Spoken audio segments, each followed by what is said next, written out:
Ами да, бях контузена, обаче трябваше да пазя най-добрата им състезателка и мисля, че се справих добре. Това присъщо ли те персоналната опека?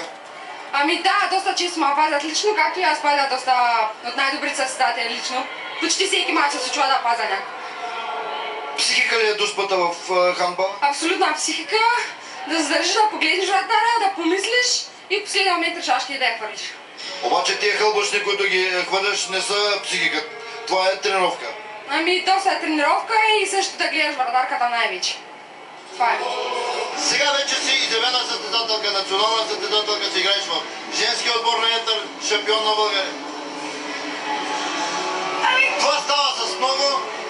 С много труд, също така, мой треньор много са ми помогнали за това нещо. И никога не забравяш откъде си тръгнала, нали? Не, никога. Благодарна съм на моята треньорка Бождарна Озанова за това, което...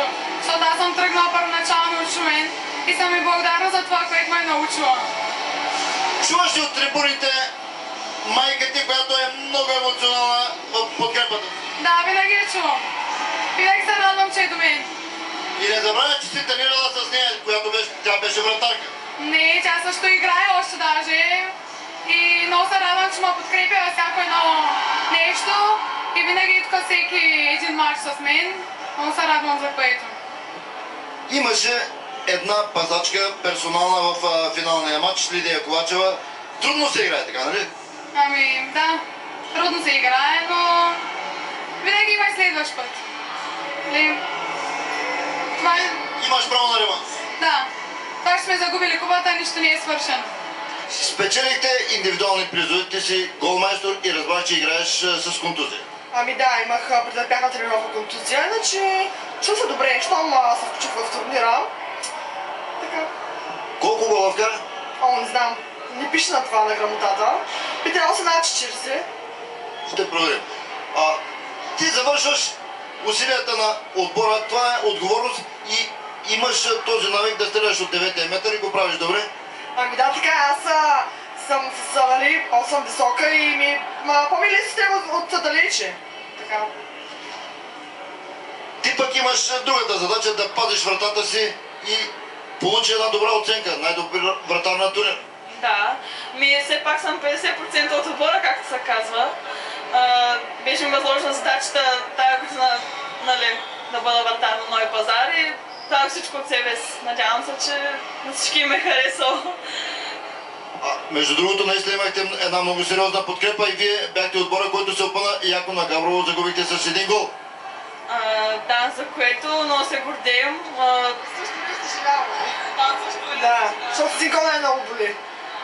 Не бяхме с големи очаквания, но все пак, нали, добре се справихме между това. Това трето място като отбор много класиране задоволява ли? Ами не, иначе очаквахме да играем за първо и второ място, но зато и, че нали, играх срещу Габрово и ако имахме възможността да ги победим, отивам на финал.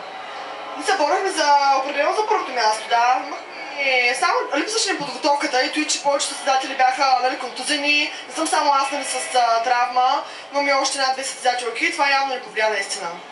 Да, не бяхме в пълния състав, може би от там нататък щяхме да има други резултати. Играеш и при жените в А групата и вкарваш там повече от 10 гола. Май да. Това, извинявай, не е твоя работа да правиш оценката, критерии за първенството, силата първенството при жените ли е или ти си много израснала? Ами не, аз съм много самокритична към себе си, никога не мога да кажа, че първо съм нали, добра, смисъл даже на матча, когато нали, имам, би казала, че съм играла добре. Според мен аз винаги мога повече и повече. Се надявам да го показвам с времето, но сега още мисля, че не съм израснала още толкова, колкото го казват всички. Мисля, че имам още много неща, които да се уча. Съжаляваш ли, че пропадна ония проект за националния отбор, който бяхте сформирали, който играеше и който трябваше да бъде домакин на европейски първенство? Определено много съжалявам, имахме подготовка, смисъл и бяхме се събрали всички. Имахме големи очаквания на това първенство. Много лошо стана така. Всички искахме, много искахме да играем. Защо в Нови пазар е толкова популярен хандбала, женския хандбал? Ами като цяло, от коя година? Мисля, че... Значи над 50 години мисля, че вече е хандбал тук при нас. Или може би прекалено добри В това сме се насочили. Нали, имало много големи постижения тук при нас хаба в града и продължаваме така. Продължавате традиция. Да. Да. Печелите нещо, което сте печелили. Финала и целият турнир как беше за Бъки? И аз мисля, че не допуснахме да се получи изненада.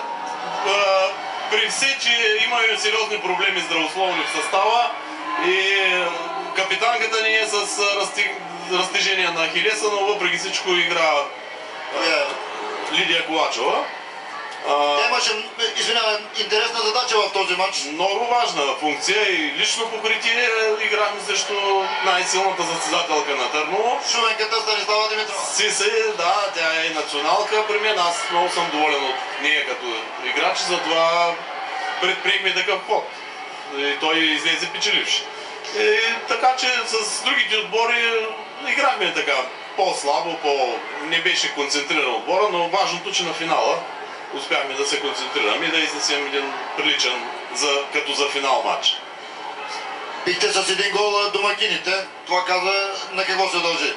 Да, домакините изнесоха най-силният си матч срещу нас и може би това е фактически феномена така на психиката на състезателите на отборите да играят максимално концентрирано срещу силните. Глория изнесе перфектен матч с нас, реализира много голове. Така че беше действително труден за нас матча.